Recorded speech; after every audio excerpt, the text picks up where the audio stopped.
To find the rate of change of a multivariable function f in a specific direction u-hat, we use the directional derivative. Imagine standing on a surface. The standard partial derivatives tell you the slope in the x direction and y direction only. But when you want the slope along any arbitrary unit vector u, you need a way to combine these sensitivities.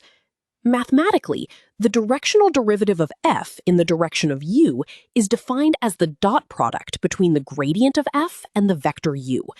Effectively, the gradient identifies the direction of steepest ascent, and by dotting it with u, we find out how much of that steepness aligns with our chosen heading. Let us break this relationship down into its components to see how we actually compute it. The gradient vector, denoted by nabla f, is simply a vector containing the partial derivative with respect to x and the partial derivative with respect to y. When we dot this vector with a unit vector u1, u2, the operation follows the standard dot product rules. We multiply the horizontal change by u1 and the vertical change by u2, then sum them up. This resulting scalar gives us the slope of the surface as we step in the direction of u. Remember that for this formula to yield the correct slope, the vector u must be a unit vector, meaning its magnitude must be exactly 1. There is another way to view the directional derivative, using the angle theta between the gradient and the direction vector. The dot product of two vectors is also equal to the product of their magnitudes times the cosine of the angle between them.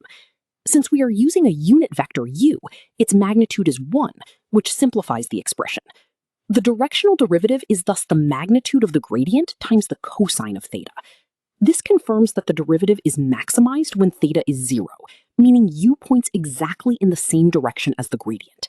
Conversely, if u is perpendicular to the gradient, the cosine of 90 degrees is 0, and the rate of change in that direction is 0 as well.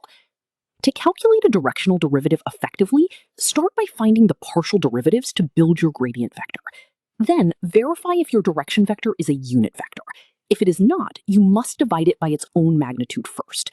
A common mistake students make is using a non-unit vector v directly in the dot product, which scales the slope incorrectly by the length of v. Always normalize your direction vector before dotting it with the gradient to ensure you are calculating the actual rate of change per unit distance.